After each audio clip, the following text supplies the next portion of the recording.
Production. Welcome to the No Ideas Original Podcast featuring Chanel, Mr. Rob, and Zane. Today we have Sweet LD from the legendary group Oaktown 357. What's up, sis? How you doing? I'm good. I'm good. Thank you guys for having me. What's going on? Very Thank well. you. Great. Thank Good, you. good. Thanks I for coming read- on board. I read that you were born in Texas, and it looks like you're back in Texas now. How'd you find your way to the Bay Area? I was born in Texas. I was born in Houston, Texas. So at the age of 6, my mom decided to leave my dad. And she drove myself and my 2 brothers across the country to California. So we were raised in Oakland. Okay. So what brought you back to Texas? area? That's how we got there. What brought you back to Texas? My mom. Okay. Her. Oh man. Shout out to Of all moms. things, Mama doing the yes, wheel. She's my steering the mom. ship. Wow. Huh? I said, Mama got her hand on the wheel. She's steering the ship, huh? Yeah, she's still steering the ship. So the reason we came back was for my grandparents, her parents. She had to help them because they were getting older.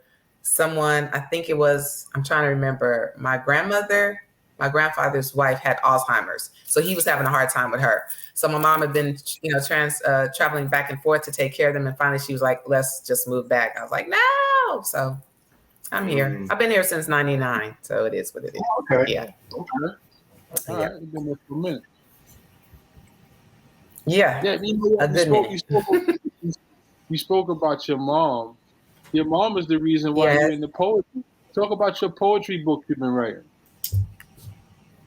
Oh, she is. Okay, I love my mom. Y'all don't get me wrong. I just didn't want to come to Texas. But no, she is the reason behind I'm serious. But she is the reason behind the book. I was not going to do a book. That's just not something I was into doing. But I have a friend, Simonia Montgomery. She owns Girl Me Too. So she does a lot of collaborative poetry books. So that's how I got into it. She reached out to me and invited me to be part of one of the books she started, which was Pinning My Way Off Life Support. Dope book. So I contributed to that. And then I think there was another one. And once I did the second one, she was like, are you ready to do your book? So in my mind, I'm like, yeah, sure. Let's do one for the family.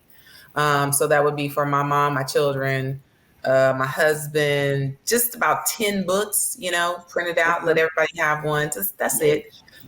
And I was okay with that. That's safe to me. You do a few and everybody has this thing that you've accomplished and they can see you did it. But once the book was completed, her instructions, Simonia Montgomery, I'm put her on blast. Her instructions to me were to take a picture with the book and say, hey, I'm taking pre-orders. I'm like, wait, pump your brakes. That's not what we're doing. So yeah, that's how that came to be. So now I'm working on the second book. So I'm blessed. Yeah, blessed. But mom put it up in my head because she kept saying, do a book. So that was also important to me, was to have something done for my mom before either of us pass away. So got that done. Being that we in the unfortunate situation with the pandemic going on, what are, I guess, like 1 or 2 of the most trying situations that you had to go through personally that you would like to share? Let's see, trying. No, was it more like faith based, like God, why me? Why's this stuff going on? No, it was never God, why me? I felt like on one hand, you are being exposed not just to other people, but most importantly to yourself, because now you can't run around being busy with being busy and not productive. So there's no justifiable distractions. There's no let me make this a distraction. It's none of that. We just have to sit here and tough it out. So that was a real eye opener for me, to have to sit still, because I have an issue with sitting still and figuring things out. I just have to. I walk a lot, even in the house. It's back and forth, walking, picking up, cleaning up, doing something, just constantly moving. So that was like, now I'm in the house with all these people. My husband's at home, my children are at home, and we were staying, well, my mother-in-law was living here with us. So that's why I laughed, because that was a whole nother ball game. So between the internal, external, figuring it out and trying to find balance and being okay with you can't do that and making sense of not being able to go outside. Like, dude, I can't go outside. Why we can't go outside? The outside gonna get us. You know, I'm having this conversation with people like, are y'all serious right now? The sun is out there, trees are out there. Like, we good. Let's go outside and do a little something. So it was that, and then just having to be here with everybody, and we're blessed, to be honest. We can get along, we can fight, and then we'll be fine in a few hours. But having my husband's mother here, oh my Lord, have mercy. Adds a whole other dynamic, right? Listen.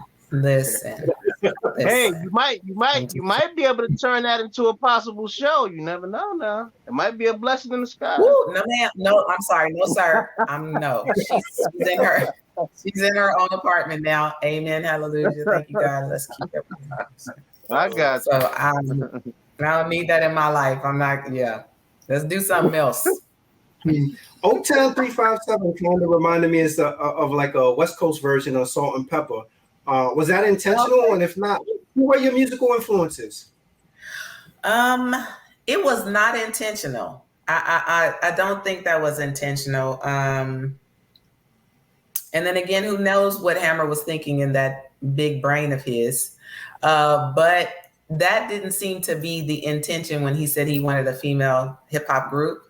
He just wanted to have, I guess, the female likeness of himself. It's the best way I can explain it. But it just so happened that we kind of, because the West Coast did not have a female hip hop group to represent the West Coast, we just kind of became likened to Salt and Pepper. But my musical influences were all R&B and funk. I mean, it was Shaka Khan, it was Graham Central Station. My cousin was actually a member of Graham Central Station, Sly Stone, Main Ingredient, people like that, because that's who my mom listened to, you know, Earth, Wind and Fire, Confunk, all of those kind of R&B type, but music, I mean, I just love music. Yeah. All these were goodies. All these were goodies. I guess I'm telling my age. I don't know. not too much, because we all into that too. For real, man. Now y'all probably still babies. That's okay. I'm not a baby. I'm probably still baby. I'm no baby over here. Okay. I got you. What's yes, you know, back then, so much was going on. I mean, Hammer just he ruled. He was just ruling the airways when he started. But what's the biggest thing you missed about the 90s music? The variety. The variety of sound, the variety of artists, the variety of the diversity of how everybody looked. We weren't all trying to look alike. We weren't all trying to sound alike. We weren't dancing alike. I mean, you know, dances are fluid. It's going to cross-pollinate from different groups and stuff like that. But it wasn't like we're going to deliberately copy someone else. You know what I mean? Right. So it was just a different vibe back then. So, I mean, you had NWA and Digital Underground like that. Right. You know what I'm saying? Right. I don't know where that is today, but I think that to me is what I miss the most. It's just having diversity. Yeah. It was a lot more female artists too, from Light to Queen Latifah, Moni. I mean, man, the list goes on, man. Everyone was very different too. You know, how do you feel about this? How you feel about this term?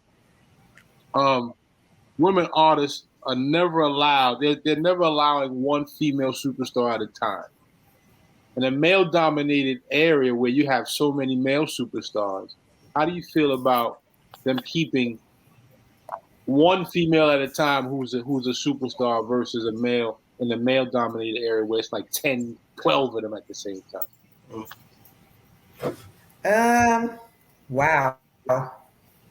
Let me see. Maybe today that's the case as far as hip hop goes. I don't think that's the case with R&B. It's definitely not the case with country. Everybody named. But maybe with hip hop a little bit. Yeah, because right now I think I can mention Cardi B, Megan Thee Stallion. Is it the City Girls? Right. Nicki Minaj, and even Nicki Minaj is kind of quiet right now. But you have at least those four to kind of mention. I apologize if I'm missing someone else, but yeah, back in the day there was way more.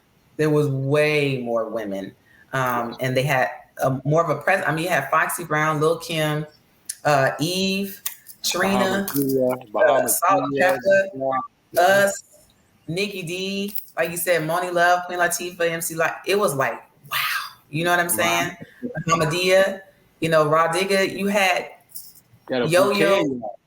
Yeah, it was like a lot. But right now, I don't know what that is. I really just don't. And it could be just that some of the women that are out now are so underground that they haven't been able to, come up and through. I think they're there, but it's just not that mainstream visual that we see all the time. And then no radio airplay. You know what I'm saying? So, yeah.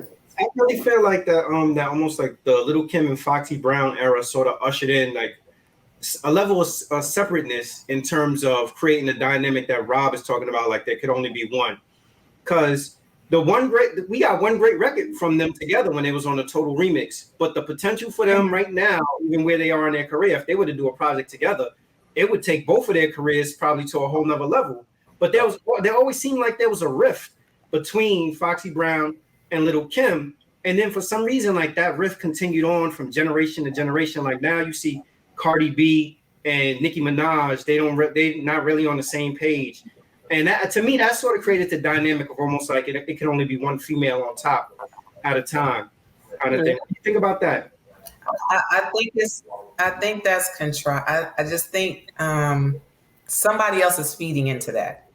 Somebody else is feeding the perception that there cannot be but one, you know what I'm saying, at a time, because they're not going to get along. That's bull. You know what I'm saying? That's somebody's creating that perception. So it creates the visuals with the audience or whoever their fans are or whoever the radio, that's not real.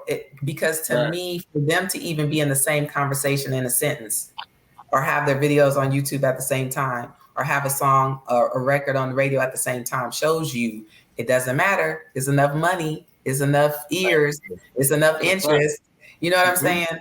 So somebody else is feeding in like, oh, we can't have, because they're not going to get along. They can't do. Megan and Cardi just did a song together. This two powerhouses. You know what I'm saying? Yeah. Was it WAP and something else? Did they do WAP and another song, or was it just WAP? I think just WAP. I thought they did two songs. Just WAP? Okay, so still, it's a major song. You know what I'm saying? So if they can do it, if Cardi can be on the same song with, oh God, what is her name? I see her face, but I can't think her. Kalani? Is it Kalani?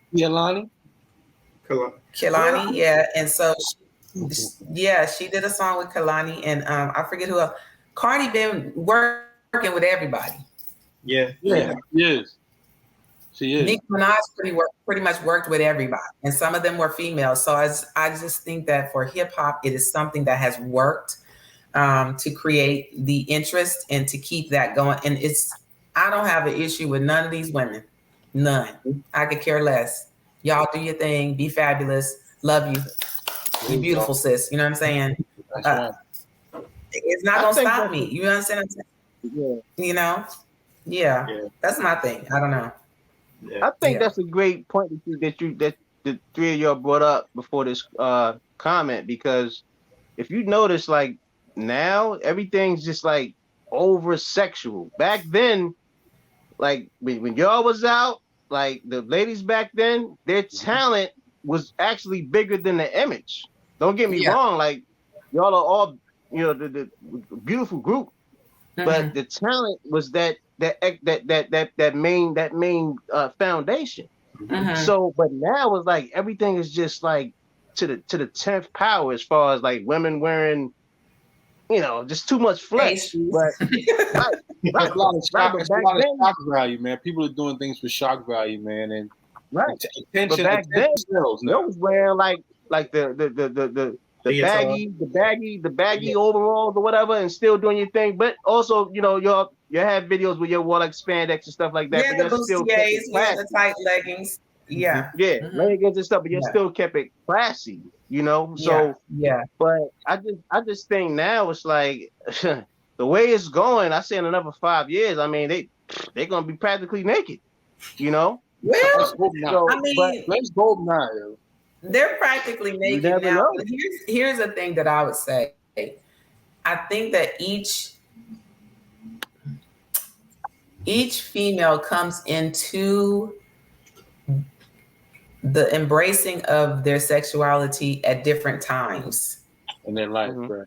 In their lives, and sometimes that's right as their career is taking off. You know what I'm saying? Right. So they feel very good about themselves. And it's like, well, I feel good about myself, so I can show my breasts because you can't control me. You know what I'm saying? Right. Or I feel good about myself. I don't have to show my breasts because you can't control me. You know what I'm saying? I think Lil' Kim had pasties on, or very, very thin bikini top and the bikini pants with a little fur pullover, boa robe. For me, we had an outfit that I cannot to this day stand it. I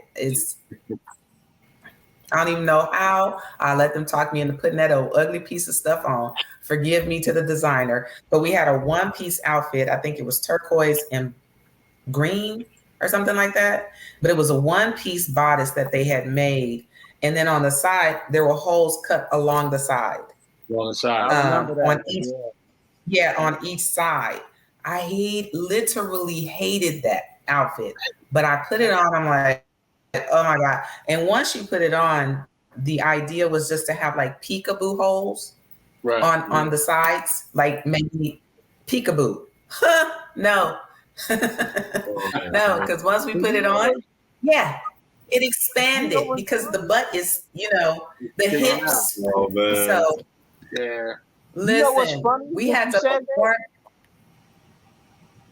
Huh?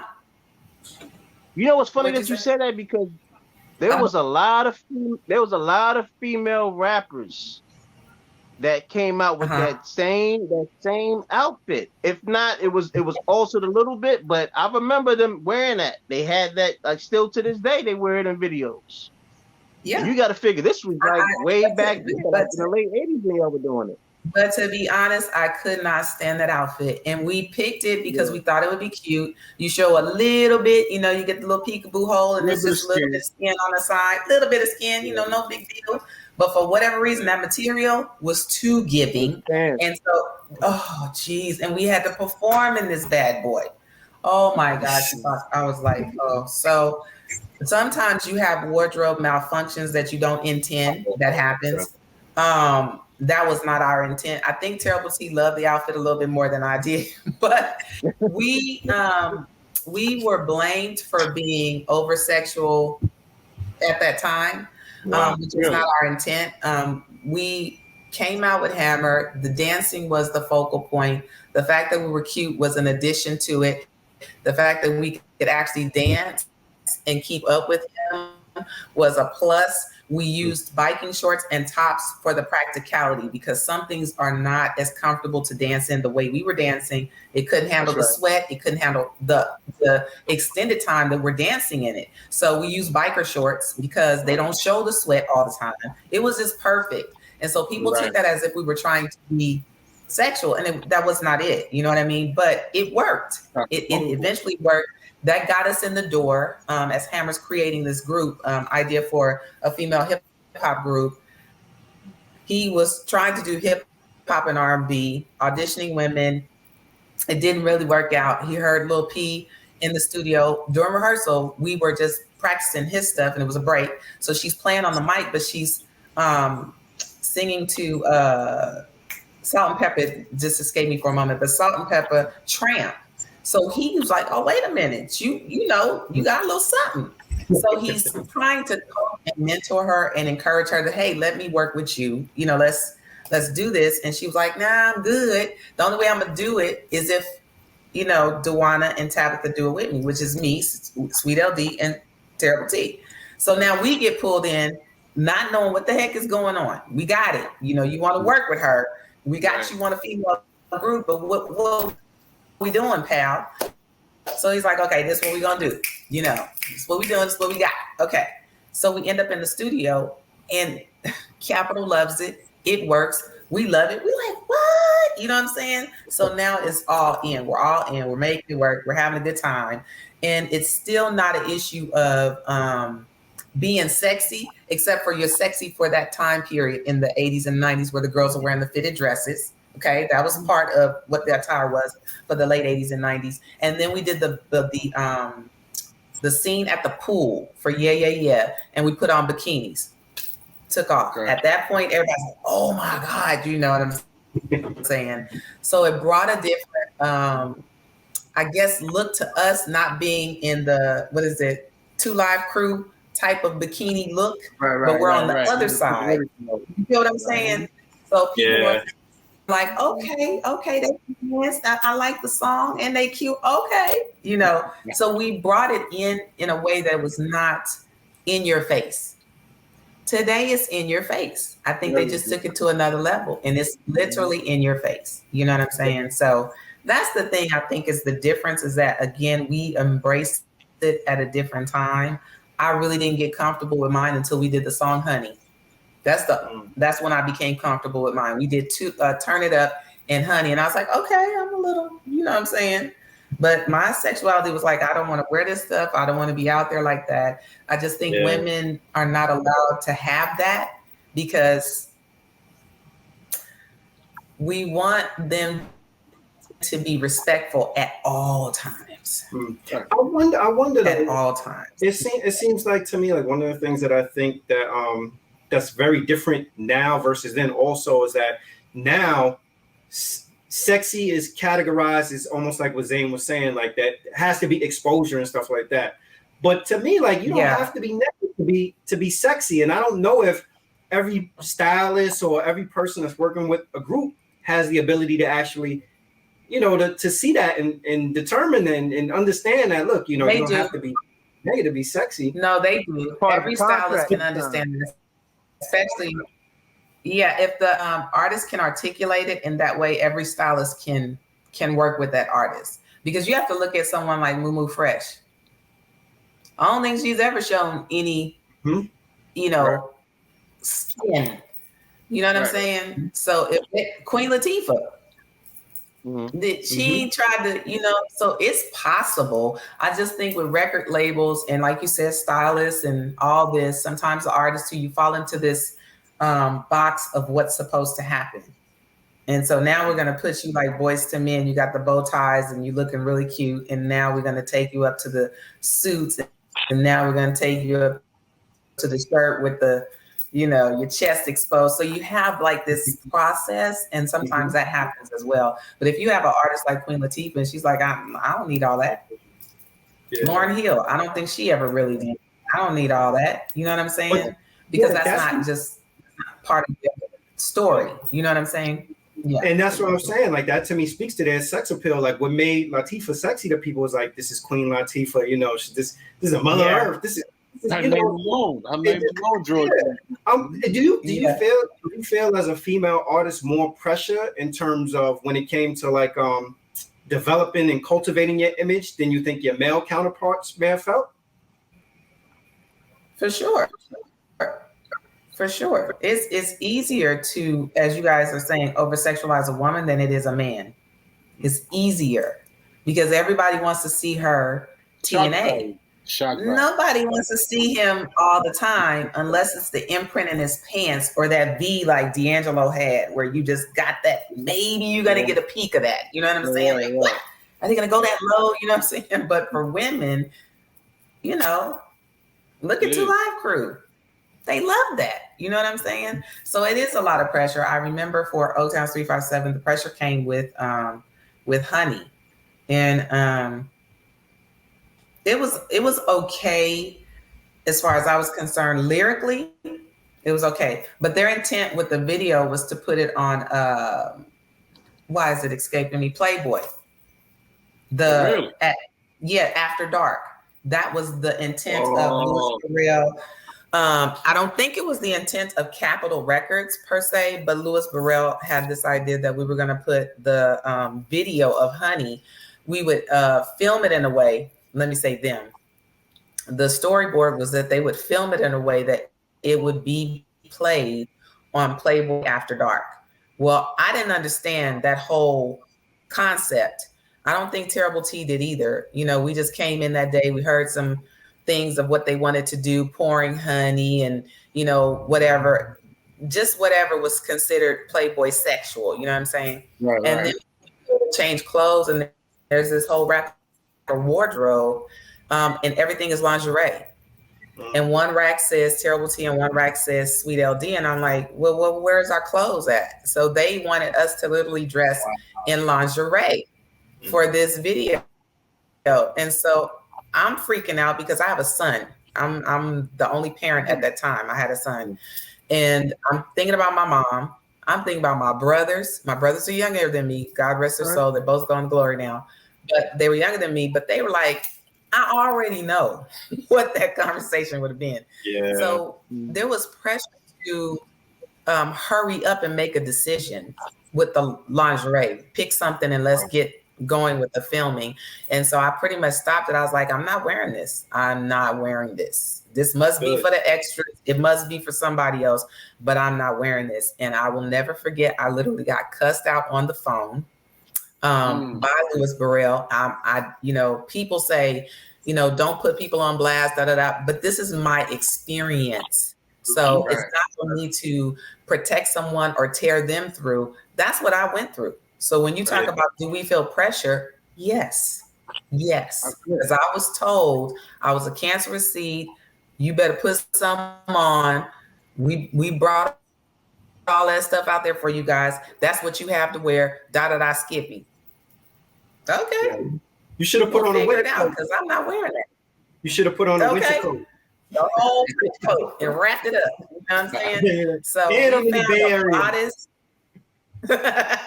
So I'm saying, but we found a bodice that I was not upset with. I could do it. And so if you notice now, a lot of women are wearing bodices. Yep. But that was a one piece. I think it had the shoulders to it. It had the whole, it was dope. I think it was like black leather. I was like, okay. So I felt comfortable in that. But just to have the lingerie, when I say lingerie, see-through, sheer. Right. Yeah, that was BET After Dark, Playboy After Dark, soft porn. There you go. Yeah. We're just in that climate of shock value. How shocking can you make things and get ratings behind that? But then there's no permission. Like there's no conversation between the record label, or I say the managers at that time, and the artist to say, are you comfortable? What do you have in mind? This is the idea we have. How do you want to express this? It was no conversation. It was just like, this is what you're going to wear. And, this is what you got to do. And I was like, no, not today, bro. Not today. And was that conversation under the guise of this is what you need to do to sell records? No, this was under the guise of we tell you what to do and you do what we tell you to do without asking questions. That's why I mentioned earlier. That's the contract, right? That's the verbiage in the contract, little intricate details, right? That you got to comb through and stuff, right? Well, I want to be honest. We don't know what was in the contract, but the way we were treated is like that's what was said in the contract. Yes. Right. And so when you ask questions or you give some pushback or you want to tell yourself or tell them, hey, this is what we need to do, then it's like, oh, we've already made a decision. This is what y'all gonna do. Blah blah blah blah blah. So it was very eye opening. It was very eye opening. That was a big learning lesson for me. I'm glad you brought that up. So you mentioned with the contract. So tell us the process of how it happened with the contract. Y'all just signed it right then and there because y'all were looking for that great opportunity that, you know, it's like a one shot deal, or like what actually happened? Well, this is the thing. Okay, let me speak for myself. When I came into it, I was asked to be in a video. That's the approach that Hammer used with me. We met at Silks. I told him I wanted him to show me how to do the Cabbage Patch. He said, meet me back here in a couple weeks. We met back. We hung out. We danced. I think he had Ace with him, and I was with my girlfriends that I had gone to high school with, just hanging out. But at the end, he was like, hey, you know, I'm getting ready to do this video. You guys want to be in the video? It was my friend Carla. And we was like, yeah, because again, this is what, 87, 88. And so videos are becoming popular. So the first thing we think is, oh yeah, we could be in a video. We could be in the cute outfit at the pool in the video, you know? So it was like, yeah, we'll be in the video. And he was like, all right, well then I'll give you guys a call. So we gave him his our numbers. And well, he had mine because we had met back at Silks. But he called us and he said, we're going to start rehearsal. Well, we were confused. Like, what do we need to rehearse? Like, it's just a video. You know what I'm saying? So rehearsals turned into something very serious for him because he's trying to create a group and a stage show. Right. It didn't have anything to do with the video. So I came in saying yes to a video. And the next thing I know, I'm rehearsing for a group. Not auditioning, I'm rehearsing. So yeah, myself, Carla, and Ace, we were the dancers. And then Carla was deciding to leave. Lil P came, and then Terrible T came. So now he's got 4 dancers and no video. We're still rehearsing and now performing around the Bay Area. So we're backup dancers. So now that we're backup dancers and the show is picking up momentum, he's getting attention. He's on the radio, we're doing interviews, you know, spot date appearances. Now we have this sit down conversation at the Sizzler. And he says, hey, that's what I'm trying to do. And if we all work together, you know, we could all win and we can get our family homes and, you know, put our children in whatever schools and get cars. And it was like, okay, because at this point we hadn't been paid. We were not getting paid. We're rehearsing long hours, not getting paid. So then it finally blows up. He gets the deal with Capitol Records. Capitol says, hey, we love you, but we don't want just you. Who else you got? Mm-hmm. So now he comes up with 2 other groups, Ace Juice and Oaktown's 357. But he didn't have Oaktown's 357. He had the name. So now this is where we go into auditioning for who Oaktown's 357 is going to be. You see what I'm saying? Yeah. So he's rehearsing or auditioning for girls. And he had, I guess, the group or whatever that he thought was going to work. They didn't. Like I said, he ended up hearing Lil P. His mind clicked into something else. And then here we go. So contracts we did not have just yet. We didn't have them just yet. What happened is we got the opportunity to be on Arsenio Hall. We're on the plane on the way to Arsenio Hall. It was everybody, just everybody at that original Pump It Up video. Everybody's on the plane. And Louis Burrell says, here's y'all's contracts, so y'all need to sign these before we land. If you do not sign them before we land, when we land, we'll be sending your ass back to Oakland. It's like y'all was forced to do everything. Yeah. Wow. Yeah. So for us, it was like, I'm going to speak for me again. For me, I've been with this for a year or more now. I've invested. Let me get in here and I can change it. And I would tell anybody, don't ever do that. If it ever starts out shady, you step away. You remain in control at all times. You step away. Yeah, because you can't change. That was like him basically saying, okay, sign us before we land. We're gonna open up this and we'll give you a parachute. Oh yeah, exactly. Damn. Yeah. Where was Hammer though? Where was Hammer with all of this? He was on the plane when this was happening. No, I mean like just in general, like all this stuff with Louis Burrell. Like, what was his position on this stuff? He was going along with it. Oh. Yeah. Yeah, a lot of stuff changed when he brought his brother in to help manage and navigate all that because Louis is a master negotiator when it comes to contracts. Mm-hmm. So that was the reason he brought him in. But once that dynamic of Louis Burrell came in, a lot of stuff changed with Hammer's dynamic with us. You know what I'm saying? So it's okay. I mean, I have reconciled it because we were all young, we were all naive. There's a hunger there. There is a willingness to sacrifice a lot at that time. But at the same time, this is what happened. So this is not to make Hammer look bad or Lewis look bad. Right. You know what I'm saying? This is what you did. And this is what I said yes to. Yes, I did. Because I thought the more I improved as an artist, as a dancer, as someone who writes, the more respect we would get. Mm-hmm. You know what I'm saying? The more control we would get. And that did open up when we did the second album, Fully Loaded. It opened up. But again, there was still a whole lot of pieces and strings they were pulling when it came to videos. You know, Turn It Up. They're like, no, we're not going to do the dance sequence. We had to fight for that. Honey, you guys got to wear lingerie. I had to fight for that. So it was always something, even though they gave you a little bit more, there was always something you had to come back and say, listen, you know what I mean? Because we were never at the table to negotiate for ourselves. It was just always, okay, this is what y'all need. We'll tell them what to do and they're going to get it done. You know, so That's unfortunate. You know, we have had a number of artists that we've had come on the podcast.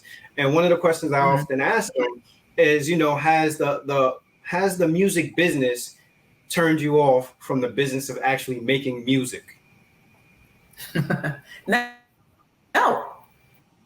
Okay. It really hasn't. It just makes you very cautious of who you work with. You know what I'm saying?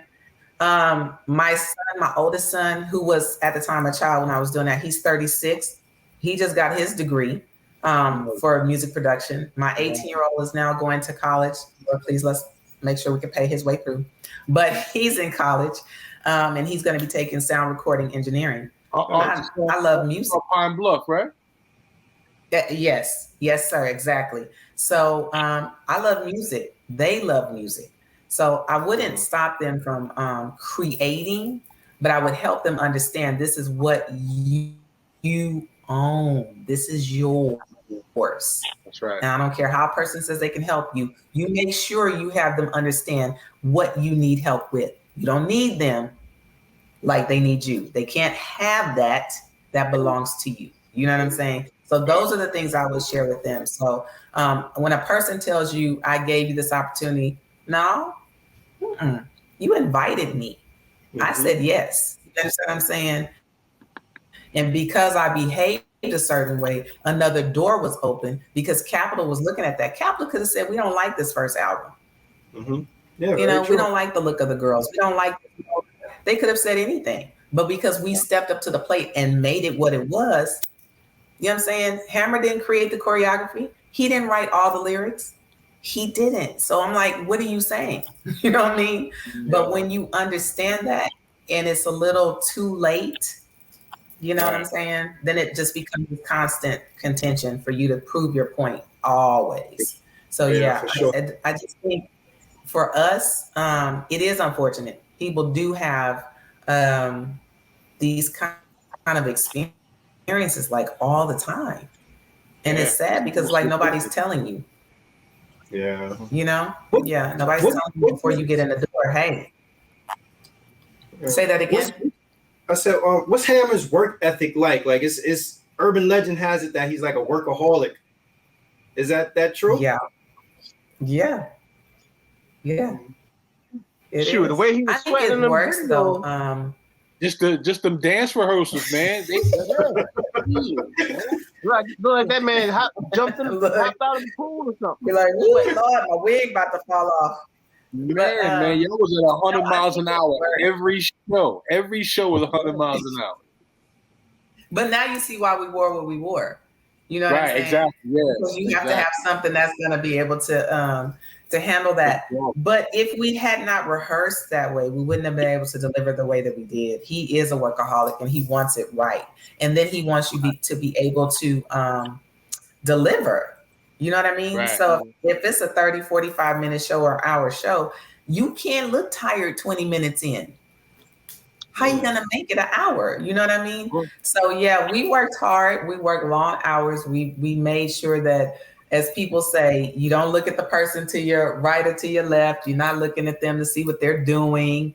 Right. You know, what's the next move? No, it's you got to know what you're doing. You got to listen to that music. You got to listen to what he's saying and follow those cues. So I think it was really good for us because it made it second nature for us. And then we started to gel.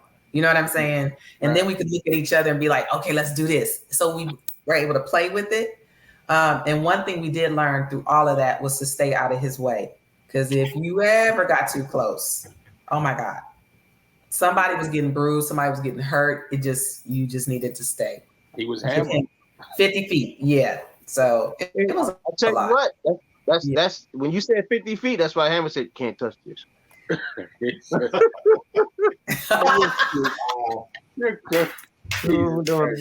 didn't want to touch it. You know, gonna bop you upside the head or kick you or something. So yeah. You know what's funny though? Yeah. I always felt that, like, okay, a lot of people probably didn't see it this way, but I'm sure y'all definitely will agree. Hammer's first album came out 87. Your first album came out 89.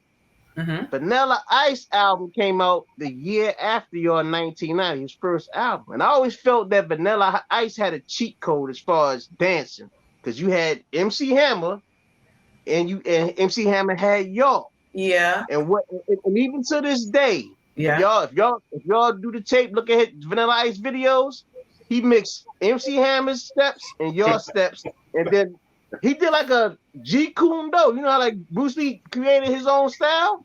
He basically borrowed 99.9% of your stuff and then put the 0.1% of his own little small fraction of stuff, and then but really it was just your stuff. He was just a different hero. He was just a different color. But that's historical. That's all that was. That's historical. That's what is it? Elvis Presley. I was going to say the same thing. That don't a lot of things we do get co-opted? Yep. Yeah. Well, I'm gonna tell you guys, this is what's funny to me. So you bring up Vanilla Ice, but have you guys seen these videos with the Asian people doing the Running Man? I have. Have y'all seen that? Yeah, I have. Look at that, right? It's the same thing. They make it act like they're really working out, and we're gonna do it in a whole group, and we're gonna do. I'm like, this is the Running Man, you guys. Like, but they have viral videos of them working out in these big courtyards with hundreds of people. Like it's the newest thing. I'm like, okay, so this is what we doing? Yeah, the beast, man. They always stealing something. They don't miss the beat though. Have you seen the Thriller one? No. When they got one where they do Thriller, they don't miss a step. Are you serious? You would be proud. Hey, did you in fact change your name? I did. I changed my name 20 years ago when I became Muslim. Oh, salam alaikum, sis. Wa alaikum salam. Yes, Eid Mubarak. It was just Eid too. My husband told me, So yeah, I did. I changed my name back then. How were the other sisters doing? Lil P and Terrible T? They are doing well. I speak to Lil P all the time. Terrible T, I'm sure she's doing well. We haven't been in touch for a while, but they're doing really good. You know, they're moms and wives and, you know, doing that thing. And I think the last thing we did together was the Tom Joyner cruise. Fantastic voyage. How was that? I can imagine that draws a lot of people, man. You know, that had to be an experience. That had to be an experience, man. For like 3 years, we just wanted to be on that cruise. I don't know how. Oh, I do not. One of the guys here, who's a good friend of mine, D. Ellis, he's a comedian here in the Dallas-Fort Worth area, but he's been on the cruise several times, like every year for 5 or 6 years, something like that. So he kept saying, I'm going to try to get you on the cruise. He said, I'm going to get you on the cruise, like just me by myself. So I was telling the girls, I was like, what if we all could do it? And finally, Lady of Rage reached out and she said, hey, they want to do the ladies' night again. And I thought about you, sis. She said, would you guys be interested? I was like, shoot, yeah. So we all got to do it. I think that was 2019. It was amazing. Wow. It was amazing. So yeah, I'm gonna miss it this year, but I don't want to be on that ship and people be doing COVID and stuff. I don't know what they're gonna be doing. A few years ago, you got invited to the Women's Hip Hop Award Gala. How was that experience? In New York? In New York, yeah. How was that experience? It was amazing. Talk about that a little bit. Who invited you? That was amazing, you guys. Okay, this is why it was so amazing to me. You have to realize when we were with Hammer, there was not a lot of connectivity with female to female. That was other artists, other female artists in the hip hop industry. Again, that dissension was kind of like set up, like we couldn't get along. No, that's not true. Right. And then as far as the males, there was a deliberate act to keep us, a deliberate effort to keep us not communicating with the guys in the industry as well, because they felt in the Hammer organization, if the female was compromised, now this dude would know what was going on in the organization. So their whole thing was to keep us separated. So by the time this women's Women of Hip Hop conference comes along, it's for a whole weekend. Shao Rock reached out to me. She's like, I'd really love for you to go. I'm like, yes. Why? Because I'd never been around these females before. I get to meet these women for real in person. Oh my God, it was amazing. It was amazing. It was very personable. I mean, Roxanne Shante was there. Sparky D. Who else? Bahamadia was there. Nicki D was there. Wow. I got to meet some women I had never met before. You know what I'm saying? And they were very gracious. But I had to tell them, I said, y'all have to forgive me because I didn't get to do this 30 years ago. So I'm going to be taking pictures. I'm going to be hugging freely. You know what I mean? And I'm a hugger. I was like, I'm going to be hugging. Don't be afraid because, and I had told Terrible T and Lil P that we were invited. They couldn't make it. I said, well, I have to go and represent. Yeah, I got to go and represent because what would it look like if I'm not there? You know what I'm saying? So I think Barnes was there too. So it was me and D Barnes from the West Coast. Wow. I think that was it. Yeah. So I had to go and represent. But when I tell you amazing, that was something awesome that she did. Yeah, that was good. That was good for Shao Rock. Let me tell y'all right quick. I got to speak to Cool Herc. Are you kidding me? Wow. Yeah. I interacted with him. Listen, we danced. Nice. We danced. Yeah. We danced and took a picture and all of that. Yeah. Cool Herc's personality is like larger than life. Like it was amazing. He's very emblematic of what hip hop is. Like he wears it on him. And you know what? I was listening to you talk just now. Go ahead. Huh? I said I was gonna say. Let me say this real quick. He's kind of like the father figure, of course. But I remember after one of the it was a luncheon or something that Shao Rock had set up, and we were leaving. She had just introduced me as, this is MC Hammer's backup dancer. This is Sweet LD of Oaktown 357. She's all the way here from Texas via California, blah, blah, blah, blah. And so I just want her to come up and say a few words. So I did. I said, thank you, da, da, da. And when it was over, he came up to me. He said, why you didn't tell me who you were? And I said, but I did because I met him a couple of days before that event. It was a whole weekend. I was like, but I did. He said, no, you didn't explain to me who you were. I was like, well, I'm sorry, because I thought he understood, I was like, oh, Lord, I feel like I'm in trouble. So he said, well, where are the other girls? I said, they couldn't make it. He said, well, what are you guys doing? I said, well, I'm just trying to be here and represent. He said, no, what y'all doing? I was like, oh. I said, well, nothing right now. He said, okay, I'm going to say, I don't want nobody hearing that. But he said, y'all need to stop effing around and get your ish together. Get out here and do what you need to be doing. Right, sis. That sounds like cool. And then here I am offering excuses. Well, I've tried, but he's like, I don't want to hear none of that. Yeah, stop effing around. Y'all need it out there. Get your ish together. And I was like, oh, Lord. Put something together, man. Because a lot of veterans, a lot of old artists, a lot of artists that I love from the 90s, even the 80s, are still making music, man. So there's a lane for everybody. There's a lane for everybody. So I was saying, it sounded like Hammer and his brother was running Busted Records like the mafia. Like they were ruling like they probably busting heads too. Busting me. Talking to no female artists. I don't want men artists. I don't want them coming back on me, but yes, they were. Wow. All I can say. Wow. It was the Bay Area. So they came up from that element, you know what I'm saying? And he had 4 brothers, I think it was 4 brothers, 2 sisters, something like that. So, you know, they knew how to do their thing. I mean, anytime you have Mike Conception showing up to a video shoot with his 2 dudes and some guns, and you can't go shoot your video because he's like, you in LA and you didn't get no permission. Oh no, they had to come with it. They had to get themselves. Right there. They had to gather themselves, and so that's it. It was.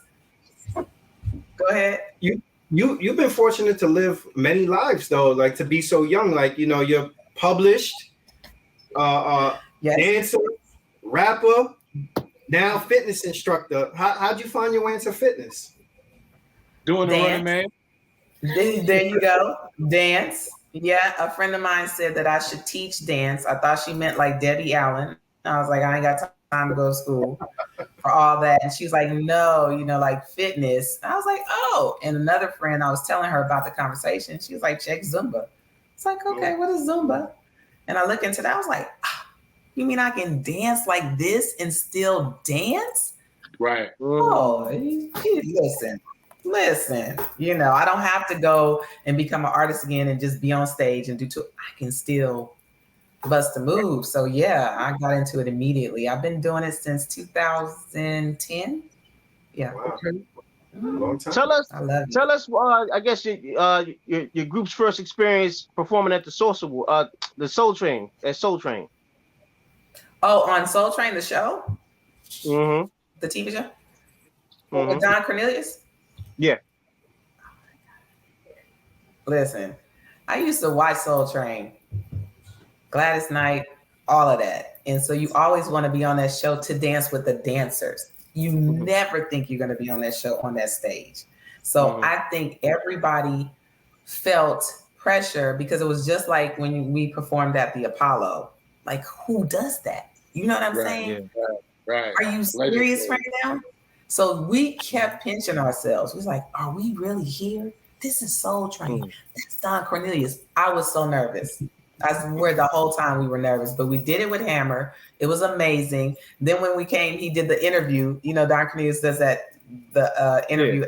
So we're standing there like, are we going to be able to even talk? You know what I mean? So he's like, this is Sweet LD. So I'm like, I'm Sweet LD. You know, we're trying to make it together, but we did it and it was amazing. It was like, I've never forgotten that. That was like so amazing to me. So when he passed away, the way he did, I just felt devastated. I'm like, did he not know that everybody loved him? Like, dude, you know what I'm saying?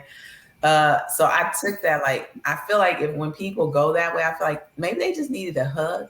Maybe if I just could have hugged them, you know, they would have felt better or something. But he might have just been going through it. But just to have that man stand there and talk to me, oh my God. Like and then we went back. We went back with me and Terrible T and our dancers.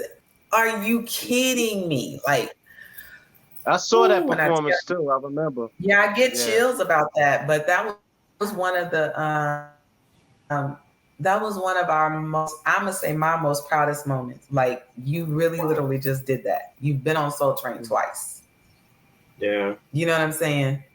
Your group with MC, like, who does that? So listen, and we was cute. Like we had on the suits, you know, the shorts with the ties and the blazers and hair flying everywhere. My weave was too long, but still, you know, we had a good time. That weave was all in my face the whole show. I was like, Lord help me, but it was fun. I mean, it was amazing. So I've never forgotten that one either. Yeah. That's why I said you have so many experiences, so many different icebreakers and things that you can share with people that it's like memorable moments. Like, it's not too many people that could say, you know, I shared the stage with MC Hammer. Right. That's a fact. I know. Yeah. Or Heavy D. Loved Heavy D. Heavy D. You know what I'm saying? He was a great dancer too. Yeah. That's a big dude that was very light on his feet. He was. And he can make them moves look real smooth. He was. So yeah, he was dope. Yeah, but we had a lot of blessed shows. I can't complain. And these aren't, when I'm telling these stories, it's not complaints. It's just what we went through. That's just what happened. Right.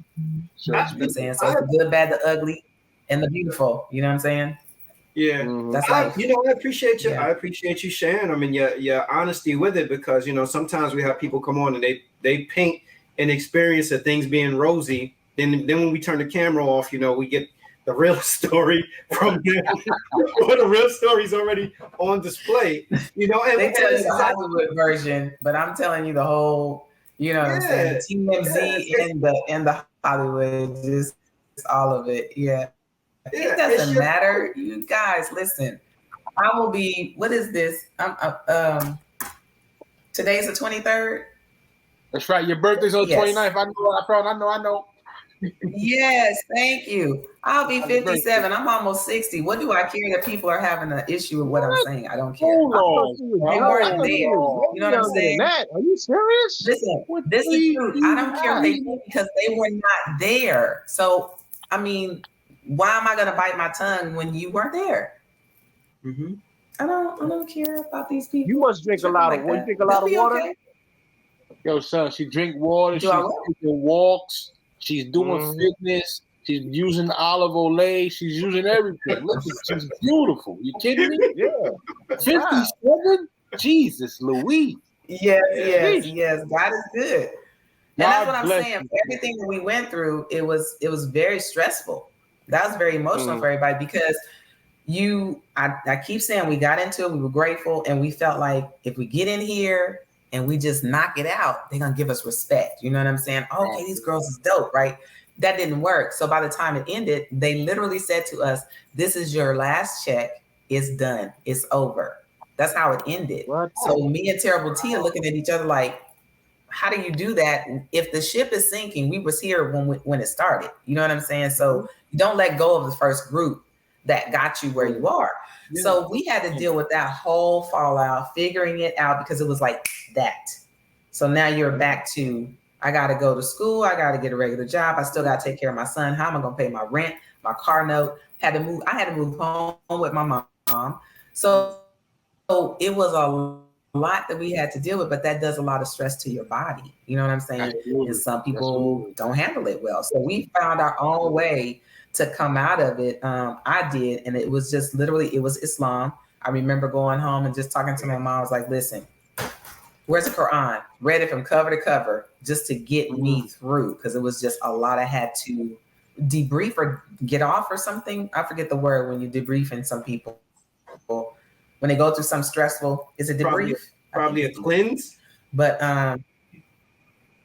you had to get it out, because there was so much we had taken on just to make it through, and do what we did. So you had to get it out now, because now you're not obligated to show up to rehearse or deal with these people anymore.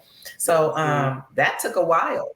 So now we're looking at 2021, and I still feel good. I feel even better. But that's why at this point, I'm not going to bite my tongue. Like, for what? Yeah.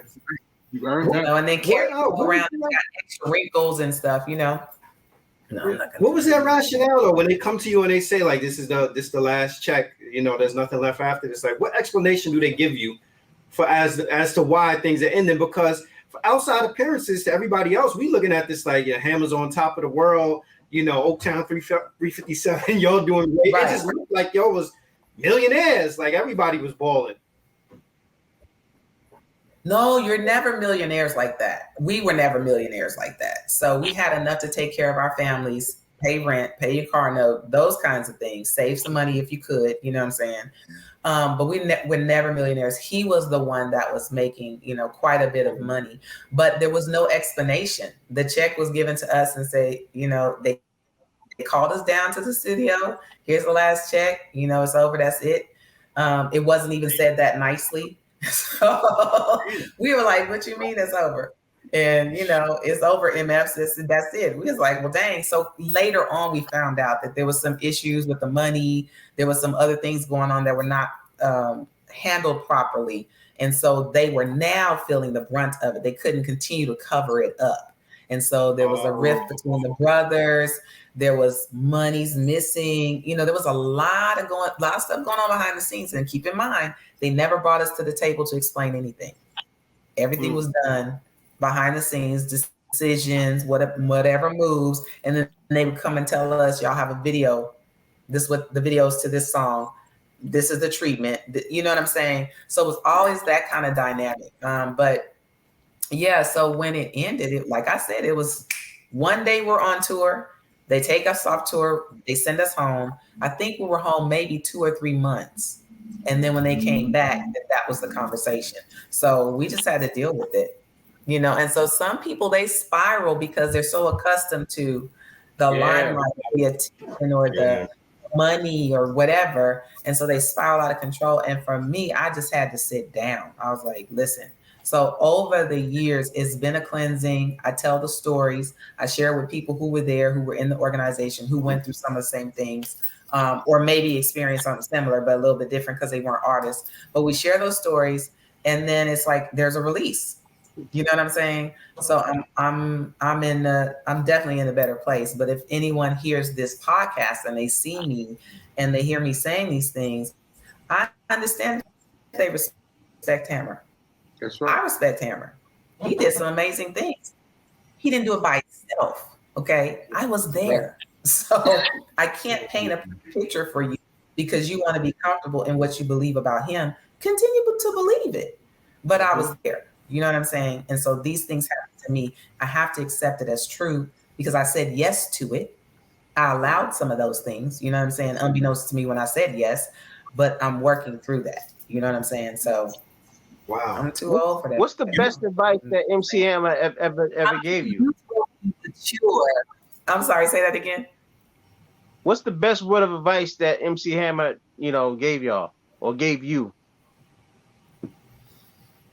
Or was it more nonverbal? Was it more nonverbal and you just had to watch, like you said, you had to watch the moves that were made nonverbally and you have your own, closure from that? I would say that it is nonverbal. I know he did apologize about a lot of this stuff. It was never the whole conversation of what happened. This is what happened. This is why this happened. So-and-so did this to me, or I'm had to make this decision. It was really never that. It was just an apology, which I respect him for that. But I think what the experience taught me is what I've said before. You have to believe in yourself to the point that you protect yourself. And some of us believe in ourselves enough to trust someone else that they're going to take care of us. And that's not the case. You understand what I'm saying? So if you see that that's happening on a consistent basis, that you are not being recognized or acknowledged or accepted or considered, included in anything that's about you, why are you there? And some of us are afraid to leave. So some battles you can, depending on what they are, you can insert yourself and change it from the inside out. Some of them, you don't need to be in that. You just do not need to be in that. You know what I'm saying? So that discernment is what you have to learn. And if your focus is always you first, you'll be able to tell the difference. So yeah. Well, you have a phenomenal story. Y'all need an unsung. Oh, please don't say that.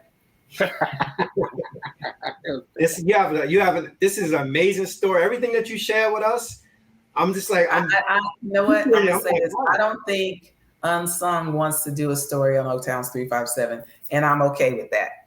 We have been on Unsung via other people's stories. They had the nerve. Are they going to see this podcast? Because I'm going to say it. They had the nerve to use a picture of Oaktown's 357 while telling Michelet's story. They never approached us to say, is it okay if we include you in her story?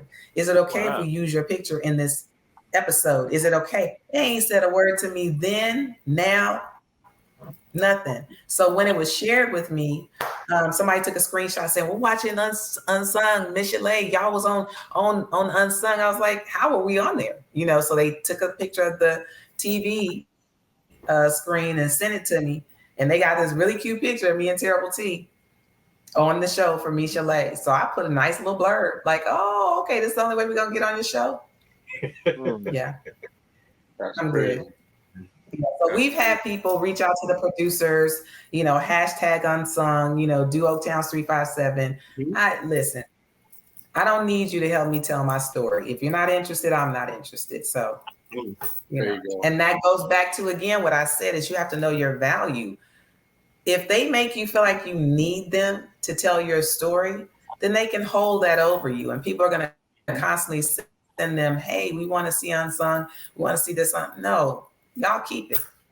It's not that serious. I got to speak to Don Cornelius. I was on the Apollo. You know, I done met some people. So I'm good. You know, y'all came out way after Oaktown's 357. Would you ever want to step into the arena of reality TV? If the deal was right, or you rather just not even get involved with that? Because I don't think they give people the right control. They're gonna tell that story and create drama where there is none and misrepresent you. Yeah, I cannot. I'm not for what? That's already happened to me. That's literally already happened to me because people think we're the reason Hammer lost all his money. I don't have no access to his checking account. You know, I don't have access. I wasn't making money decisions for him. He didn't come to me and consult me for financial advice. So how am I, me and Terrible T, the reason he lost all his money? Is how he puts the story when people ask him, bro, you had $30 million. What happened? Well, you know, I was taking care of people and, you know, I had all these employees and I wasn't feeding them. Giant entourage. All in listen. If you're getting paid by a corporation, do you cause them to lose money? Right. No. You're right. The corporation knows they have employees, right? Yeah. Okay. They don't blame the employees for losing money and having to close their business and all. No. So I was not a sad case in the Bay Area where I needed someone to save me. That's not what happened. I graduated from high school. Yes, I was a teen mom. I was 19 when I got pregnant, 28 when I had my son. But I was not inarticulate or homeless or, you know, didn't want to go to school. I was in school then. I was going to Chabot College. I was working. You understand what I'm saying? So, yeah, he didn't have to save me. I wasn't on drugs. I wasn't selling drugs. I wasn't prostituting. I wasn't, you know, on hard times. It wasn't like that. My talent as a dancer is something he was attracted to. And he said, do you want to be in the video? And I said, yes. That's not an opportunity. That's an invitation. Right. See, and people listed, well, he gave you this opportunity. No. We created the opportunity because we were there to fill a need for him. Exactly. You understand what I'm saying? Yep.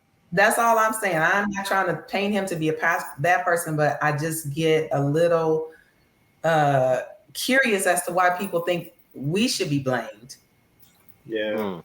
Because every time we talk, the narrative that's been created, but it's true what you said. You probably wouldn't even got that invite if you didn't find value in what it is that y'all brought to the table. Right. Thank you. I wouldn't have stayed around. We wouldn't have stayed around if we were not able to do and step up to the plate of everything that was asked of us.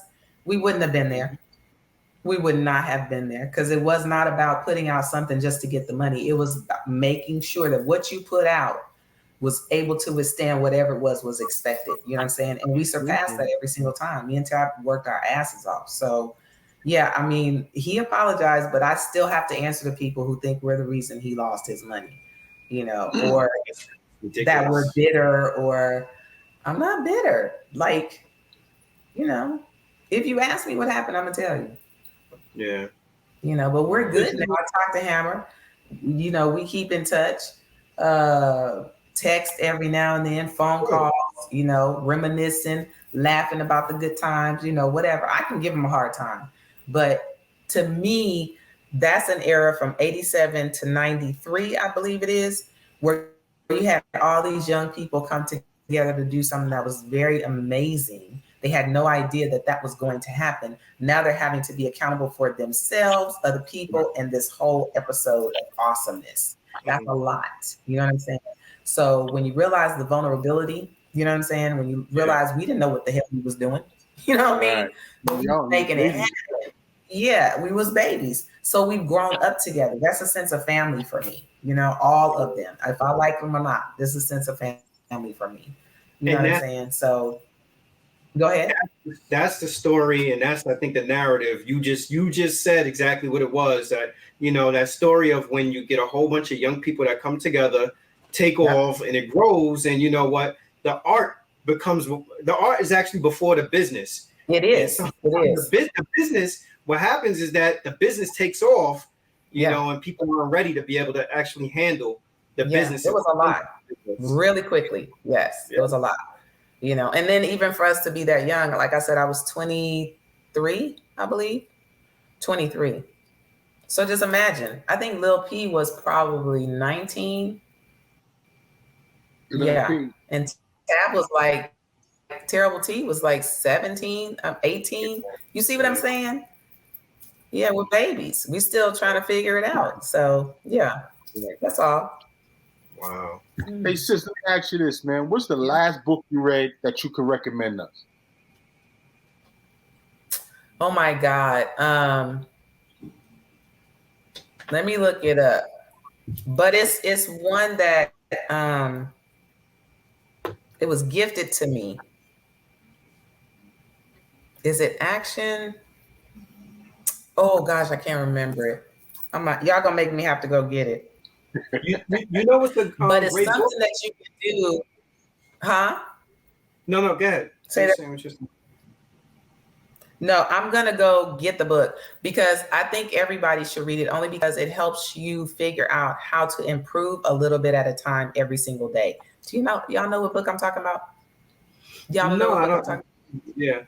No. But the book I was gonna suggest is, have you ever read I think Daring Greatly by Brene Brown? She talks a lot about vulnerability in that book. That's a great book. Yeah. Okay. I have to check her out. I might have to text y'all what that book is. I'll take a screenshot of it and send it to you guys. But yeah, that's the most recent book I'm reading right now. Okay. Oh, and Go for No. That's another one. Go for No. Yeah. Go for No. Huh? Yeah. Good stuff. Mm-hmm. Good stuff. Yeah. Well, I'm you know, this has been a history lesson.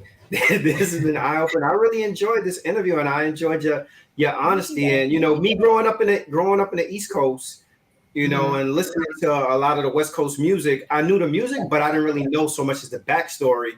Right. And even a couple of interviews, we've been fortunate enough to have a lot of people that were considered to be West Coast artists come on and talk to us about like the history of hip hop as it relates to the West Coast. Like we had Turbo from Breaking come on, and we talked to him, and he was wow. Okay. Yeah. Nice. So now to have you come on, share your story and tell us all this stuff. Like I never knew Busted Records was like Soprano Records. That it was ran like that. I'm like, oh man, this is boy, like Death Row over there, son. It was serious, but it was because Hammer would do songs like Help the Children. Oh. Or That's Why We Pray. You know what I mean? So you wouldn't expect it to be like Soprano-ish. Right. You know what I'm saying? But them dudes got down, let me tell you. Yeah. I've heard stories though. I've heard stories about Hammer. Like I heard Redman, I think, told a story about Hammer. And they seem saying that Hammer was notorious for pressing people. Like if people try to clown him, Hammer catch him backstage and press them when they come to the Bay Area to perform. And all of them, like Redman said in the story, he was like, yeah, I'm not going to front. He was like, I had to back down from Hammer. He was like, Hammer, no joke. So Hammer name ring off in the streets. He could dance, but apparently he could dance. He didn't play about that. And I think it was important because, like I said, the music that he was doing, the show that he presented, the way he spoke and he carried himself, it would be off-putting. Like people would think like you can say something about him and, you know, he's just going to take it. And no, you would have to answer for that. I'm telling you guys, we went to LA. I don't remember what video we were supposed to be shooting, but Mike Conception pulled up. They rolled up and they got out the car and they was packing. And we had to hurry up and rush into this room to hide from them. And then, yeah, there was weapons brought to us to handle the situation. So yeah, we were. It was a lot. It was a whole bunch. Trust me. So no, close calls out there, huh? Very close calls. Yes. Oh yeah, it's been interesting. Trust me, it was a nice learning lesson. I'm telling you, it really was.